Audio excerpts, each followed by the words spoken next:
Au tout début, c'est bien connu. Il y a la semence déposée par l'homme dans le ventre de la femme.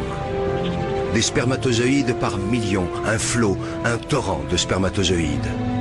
Tous vont mourir, tous, sauf un. Pour eux, les messagers de la vie, c'est le début d'une véritable course au trésor, d'un sprint éperdu de plusieurs heures vers un rendez-vous galant, avec au bout, peut-être, la récompense du haut vainqueur et une fabuleuse promesse de vie. La rencontre avec un ovule. Agitant leur flagelle, les spermatozoïdes progressent des heures durant, millimètre par millimètre, obstacle après obstacle. Le vagin et son acidité meurtrière, le passage encombré du col de l'utérus, l'utérus lui-même. Un véritable parcours du combattant. Les plus fragiles, les mal formés et les traînards capitulent. D'autres restent piégés ou s'égarent en chemin.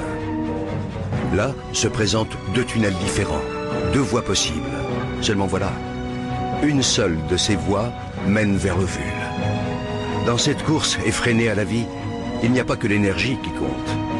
Le hasard et la chance ont eux aussi leur mot à dire. De puissants courants freinent leur navigation. Des vagues font onduler un tapis de cils qui contrarie leur progression. Imaginez, les concurrents encore en lice ont déjà presque parcouru l'équivalent, pour eux, de la distance qui sépare la Terre de la Lune. Et pourtant, l'irrépressible force de la vie les pousse sans cesse vers l'avant. Enfin, au bout du long tunnel obscur, tel un astre mystérieux, l'ovule. Il suffit qu'un seul spermatozoïde, un seul, atteigne l'ovule, y pénètre et fusionne avec lui pour que naisse un espoir de vie. Chacun de ces millions de spermatozoïdes porte en lui son secret. C'est à ce moment-là que se joue la loterie de l'existence. Ils ne sont désormais qu'une centaine à explorer la surface de l'ovule. Quelques-uns seulement parviennent à se faufiler jusqu'à la capsule. Formidable armure protectrice. Dernière agitation, ultime frénésie. Soudain, l'un d'entre eux finit par trouver la voie. Ça y est, c'est lui, le seul, l'unique.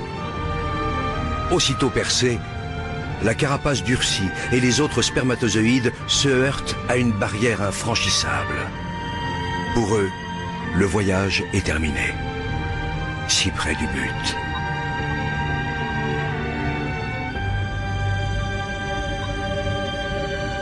Pour le vainqueur, le périple continue.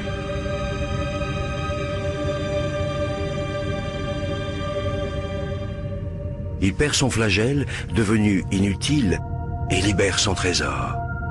Le patrimoine génétique de Manu s'unit à celui de Barbara.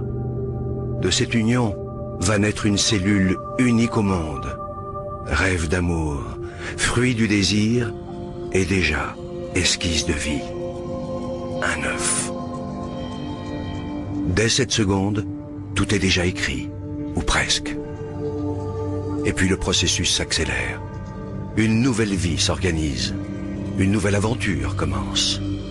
L'œuf, instantanément, se divise en 2, puis 4, 8, 16, 32 cellules identiques. Il entame en même temps un lent et long voyage. Au 3e jour de son expédition, il plonge dans une immense grotte qui lui sera bientôt familière, l'utérus. Au 6e jour, l'œuf sort de sa coque et se pose délicatement sur la paroi de ce très accueillant refuge. Il se construit un nid où, sauf imprévu, il a élu domicile pour 9 mois. Pourquoi j'ai choisi